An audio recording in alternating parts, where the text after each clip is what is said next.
좋은 의도로 시작한 일이 오히려 큰 화를 불러온 적 혹시 있으신가요? 가족이라서, 친구라서, 혹은 체면 때문에 거절하지 못하고 억지로 부탁을 들어줬다가 결국 이러지도 저러지도 못하는 공경에 빠져본 적 말입니다. 나이 60을 넘기면 우리는 과연 남을 돕는 일에 얼마나 신중해야 할까요? 도대체 언제쯤이면 누군가를 도우려다 내 남은 평생의 안온함마저 송두리째 잃어버리는 일이 벌어지는 걸까요? 많은 분들이 뼈아픈 손해를 보고 나서야 비로소 깨닫곤 합니다. 세상에는 내가 돕고 싶다고 해서 무작정 도울 수 있는 게 아니라는 것을요. 심지어 상대방을 위한 배려였음에도 불구하고 나중에는 오히려 원망의 대상이 되기도 한다는 사실을 말입니다. 오늘 영상에서는 참으로 현실적이지만 우리가 너무나 쉽게 간과하는 이야기를 나눠보려 합니다. 한 번의 실수가 노년의 10년, 20년 평온한 삶을 앗아갈 수도 있는 뼈아픈 교훈에 대해서요. 오늘 여러분과 나눌 이야기는 노년의 남을 돕다, 불행을 자초하는 3가지 경우입니다. 이 3가지 부탁만큼은 절대 들어주지 마세요. 손해보고 나서 후회하면 이미 늦습니다. 첫째, 자녀의 인생대사, 다시를 대신 결정하지 마세요. 올해 68인 임영감님은 엘리베이터가 없는 낡은 빌라 4층에 살고 계십니다. 젊은 시절 동사무소 행정직 공무원으로 일하며 평생을 반듯하게 규율에 맞춰 살아온 분이셨죠. 은퇴 후 임영감님은 당신이 젊은 사람들보다 세상 보는 눈이 더 깊다고 믿었고 자식일이라면 늘 마음을 놓지 못했습니다. 10년 전 임영감님의 외동딸 지은이가 대학을 졸업할 무렵이었습니다. 지은이는 서울에 있는 한 사립병원 간호사로 합격 통지를 받았고 동시에 고향 근처 유치원 정교사 자리도 제안받은 상태였죠. 지은이는 두 갈래 길에서 고민에 빠졌습니다. 아빠, 저 어디로 가는 게 좋을까요? 그날 저녁 밥상머리에서 딸이 물었을 때 임영감님은 젓가락을 탁 내려놓으며 단호하게 말했습니다. 당연히 집 근처 유치원이지. 간호사 일이 얼마나 힘들고 위험한데 여자 혼자 서울 가서 고생하는 것도 못 써. 월급 조금 적어도 괜찮아. 안정적인 게 최고야. 지은이는 원래 서울로 가고 싶어 했습니다. 초봉도 높고 미래 발전 가능성도 더 크다고 생각했으니까요. 하지만 아버지의 저 단호한 말에 결국 고개를 끄덕이고 말았습니다. 아빠 말씀이 틀린 건 아니겠지 하며 스스로를 설득했죠. 처음 몇 년은 순조로웠습니다. 지은이는 걸어서 출퇴근했고 생활은 규칙적이고 안정적이었습니다. 하지만 결혼 후 3년이 채 되지 않아 문제가 생겼습니다. 남편의 잦은 지방 발령으로 주말 부부 생활이 길어졌고 부부싸움은 잦아졌습니다. 내가 그때 서울로 갔으면 이 사람하고 결혼도 안 했을 텐데. 이 말은 지은이가 이혼한 지 2년째 되던 해 비로소 입 밖으로 터져 나왔습니다. 임영감님이 그 말을 들었을 때 마치 둔기로 가슴을 얻어맞은 듯 했습니다. 그는 아무 말도 못하고 고개만 숙였습니다. 그날 이후 딸 지은이는 여전히 집에 들러 밥도 먹고 아버지 약도 챙겼지만 말투에서 예전의 다정함은 사라졌습니다. 대신 그때 아빠가 그렇게 말해서 라는 원망 섞인 말이 늘어났죠. 임영감님은 자책하기 시작했습니다. 내가 너무 독단적이었나? 내 기준을 딸아이 인생에 강요한 게 아닐까? 하지만 이미 뱉은 말이고 결정은 내려졌으며 누구도 시간을 되돌릴 순 없습니다. 더 가슴 아픈 건 손주였습니다. 임영감님의 외손자는 할아버지를 따르지 않았습니다. 올 때마다 엄마 옷자락을 잡고 우리 집에 언제 가? 라고 보채기 일쑤였죠.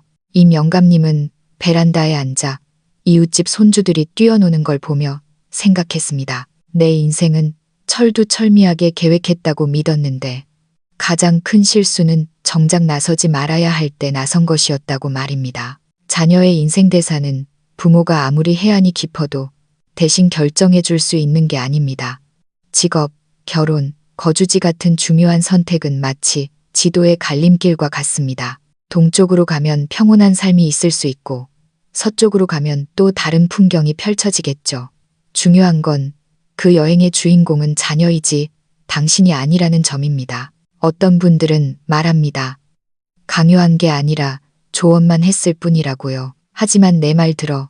내 말 들으면 손해 안 봐라는 부모의 확신에 찬 어조가 자녀에게는 거부할 수 없는 압박이 됩니다. 지은이의 인생이 망가진 건 아닙니다. 안정적인 직장이 있고 아이도 건강하니까요.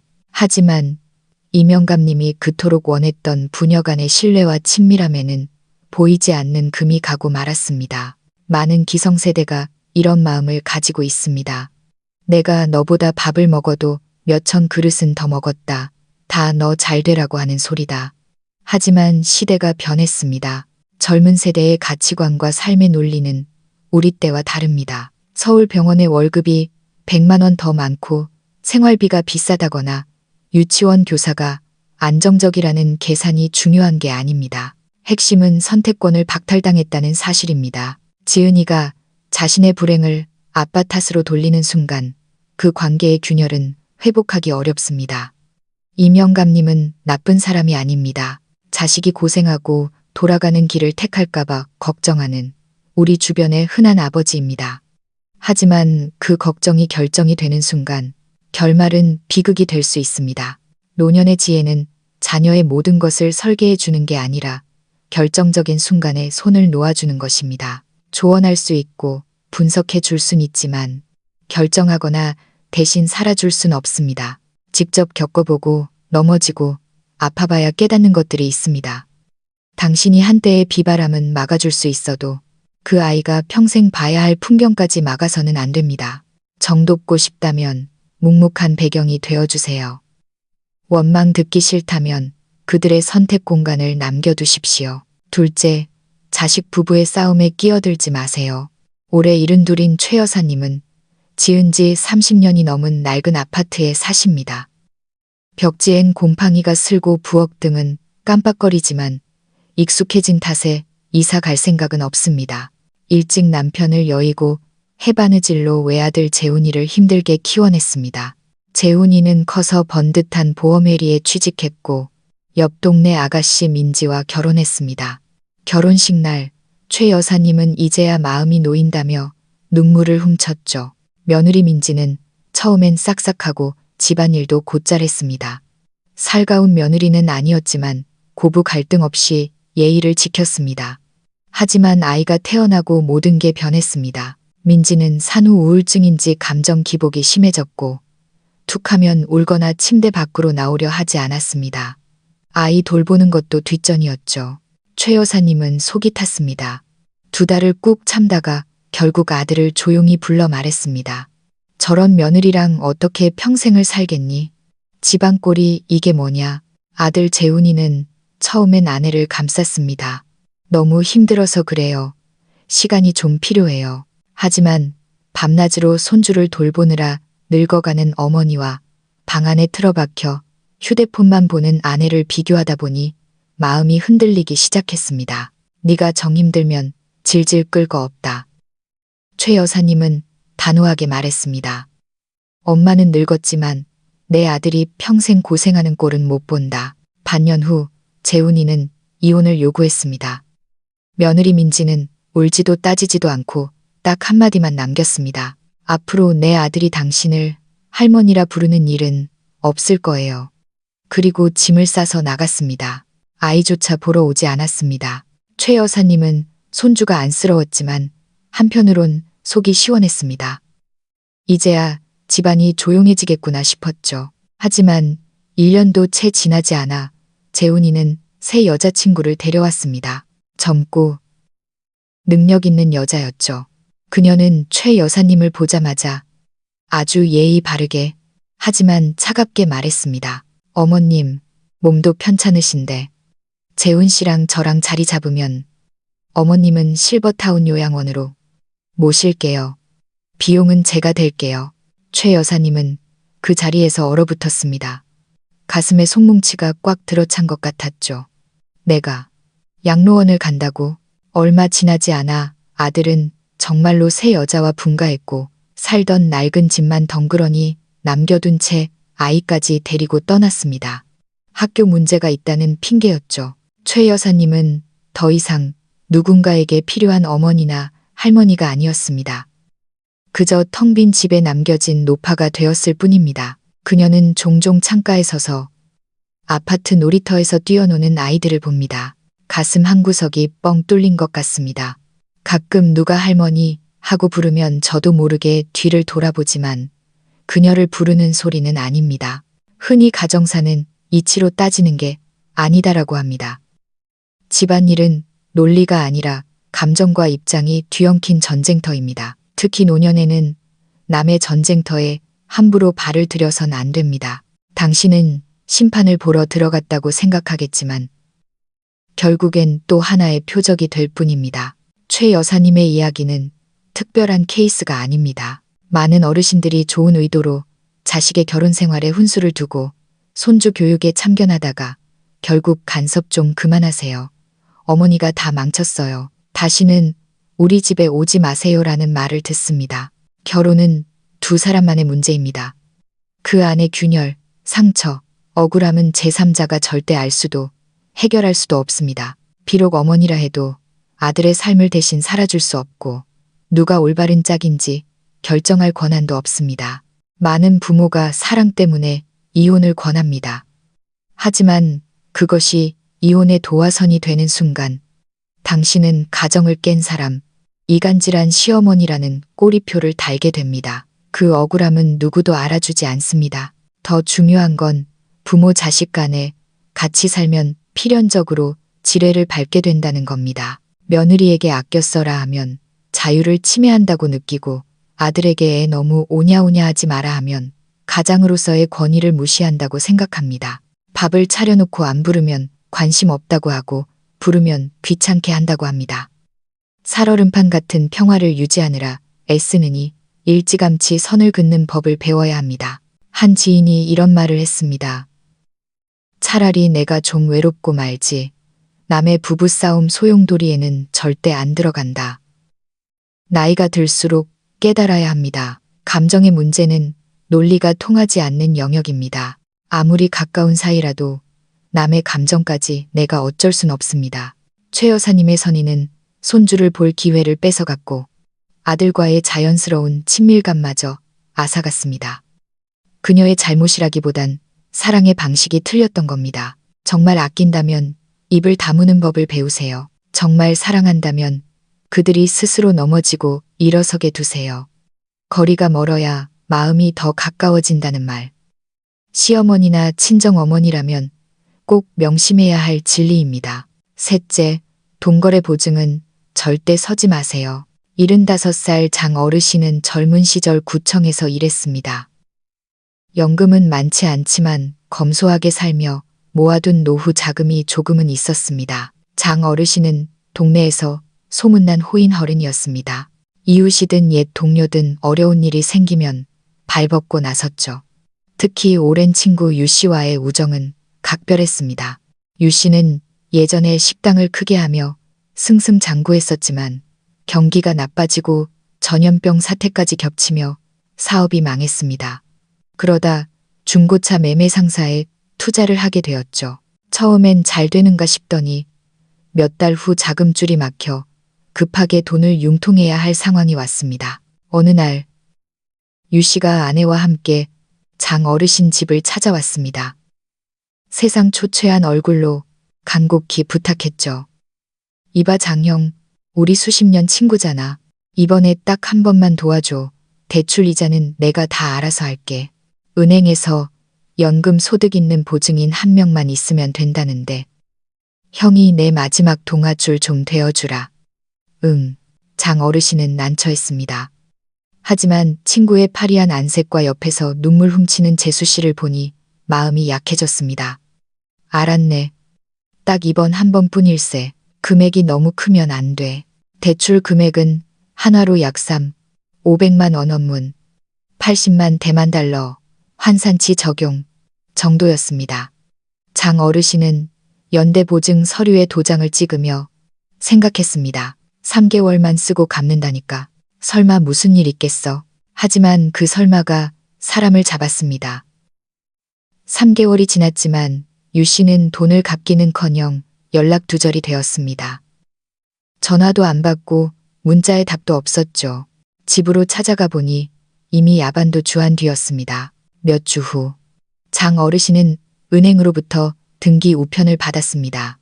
원금과 이자를 포함해 대출금을 대신 갚으라는 독촉장이었죠. 장 어르신은 분노로 온몸이 떨려 이틀 밤을 꼬박 새웠습니다.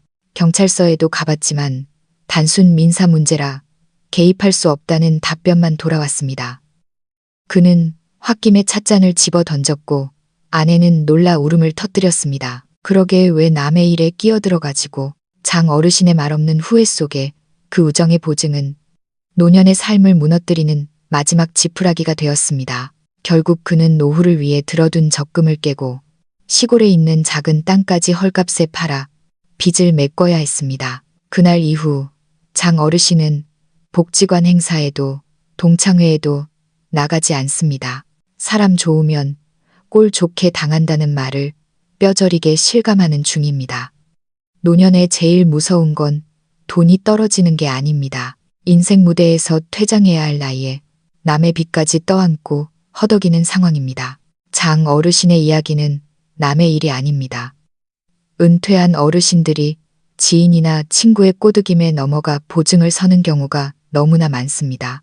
대출 보증, 월세 보증, 심지어 자녀나 친척의 사업 자금 보증까지. 설마 나를 해치겠어 라는 마음에 도장을 찍지만 현실은 냉혹합니다. 왜 남의 보증을 서면 안 될까요?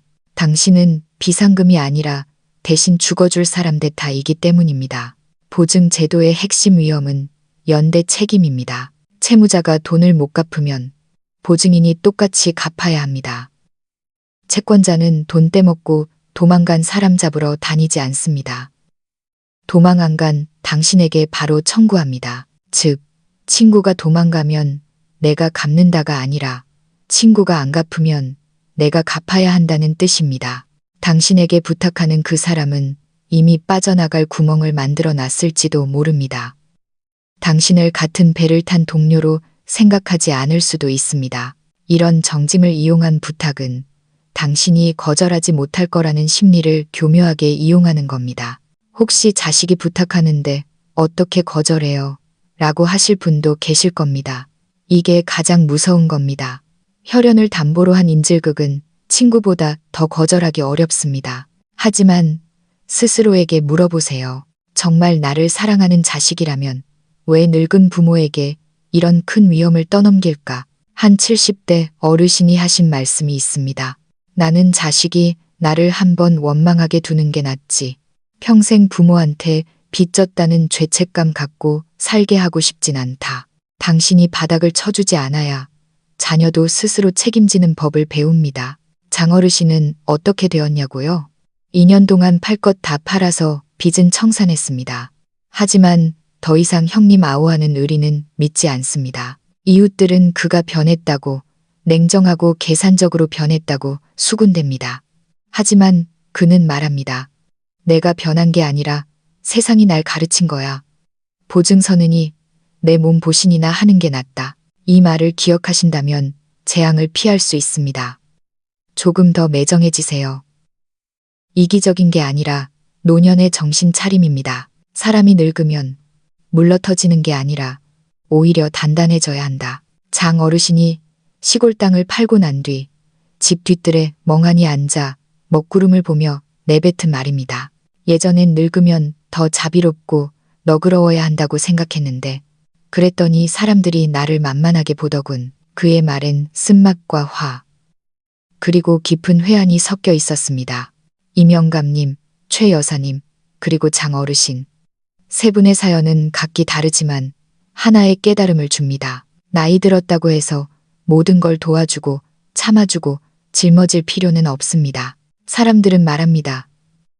어른이니까 자애롭고 포용해야지. 하지만 묻고 싶습니다. 30년, 40년 남을 위해 살았으면 이제 한 번쯤은 나를 위해 살아도 되지 않을까요?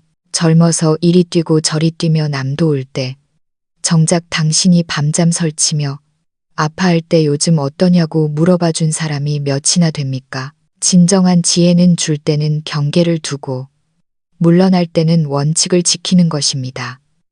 도울 수는 있습니다. 하지만 무리하진 마세요. 사랑할 수는 있습니다. 하지만 나 자신을 잃어버리진 마세요. 특히 지금 이 나이에는 거절하는 법을 배우지 못하면 만회할 시간이 없습니다. 어느 복지관에서 만난 한 어르신이 하신 말씀이 기억납니다. 우리 나이엔 돈 없는 것도 안 무섭고 아무도 안 찾아오는 것도 안 무서워. 제일 무서운 건 내가 선을 못 지키는 거야. 그분은 친구 보증 섰다가 아내가 쓰러질 뻔했고 손주 학교 골라줬다가 손주랑 말도 안 하게 됐고 이웃집 애 봐주다가 그 집 이사 갈 때 고맙다는 말 한마디 못 들었다고 합니다.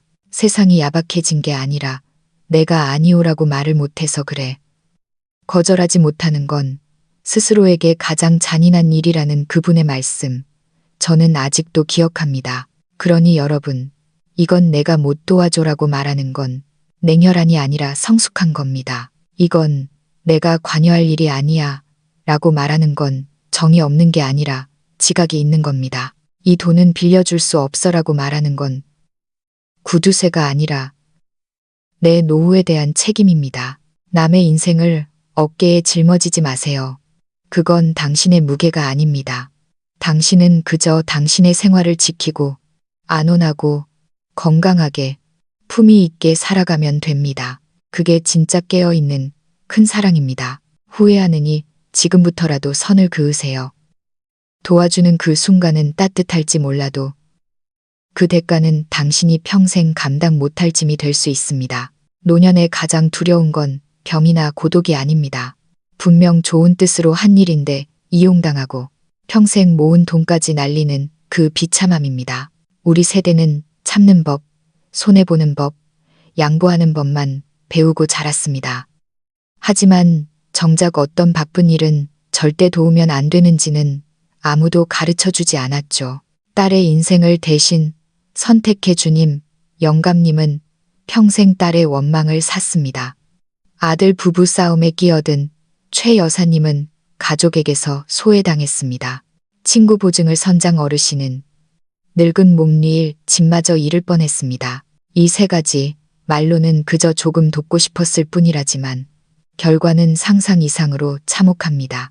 그러니 지금부터라도 다짐하십시오. 나중에 울면서 그때 돕지 말 걸 후회하지 마시고요. 가장 가까운 가족이라도 대신 결정해 주지 마세요. 아무리 빤히 보여도 남의 집안일에 끼어들지 마세요. 아무리 믿는 사람이라도 돈 보증은 서지 마세요. 진짜 현명하게 사는 사람은 아무나 돕는 사람이 아닙니다. 도와야 할 것과 거절해야 할 것을 구분할 줄 아는 사람입니다. 선을 긋는 것, 그것이야말로 노년의 가장 부드러운 자기 방어입니다. 오늘 이야기를 들으시면서 혹시 떠오르는 기억이 있으신가요? 친척 이사를 돕거나 친구 보증을 서거나 자식 일에 나섰다가 아이고, 그때 모른 척할 걸 하고 후회한 적 말입니다. 이런 일을 겪으셨다면 어떻게 대처하셨나요? 우리 나이쯤 되면 겪을 만큼 겪었습니다. 이제 돌아보니 내가 너무 사양하고 남 배려하느라 나를 지키지 못했다는 생각이 들진 않으신가요? 노년의 거절, 어떻게 생각하시나요? 비슷한 일을 겪고 계시거나 거절하기 힘든 부탁 때문에 고민 중이시라면 댓글로 경험과 생각을 나눠주세요. 서로에게 경종을 울리고 또 서로에게 배우는 시간이 되었으면 합니다. 오늘 내용이 도움이 되셨다면 구독과 좋아요 부탁드립니다. 주변의 소중한 분들에게도 공유해주세요. 여러분의 댓글과 공유는 우리 세대를 이해하고 지지하는 큰 힘이 됩니다. 다음 시간에는 노년의 나를 더 편안하게 돌보는 방법에 대해 이야기 나눠보겠습니다. 감사합니다.